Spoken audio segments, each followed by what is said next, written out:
Ja, ek is ook baie versigtig vir die mediese kondisies. Ek het op 'n stadium by die 'n skoonheidsterapeut gekom en toe sê sy het hierdie verskriklike nekpyne en sy wil moet na die dokter toe gaan en ek sê vir haar nou wat maak keer jou nek, is daar fout?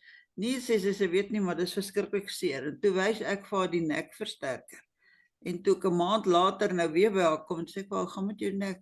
O, jy's die wonderlikste persoon. Ek het dit 4 dae gedoen en toe is dit weg. So daar kan mens dit direk koppel aan wat sy gedoen het.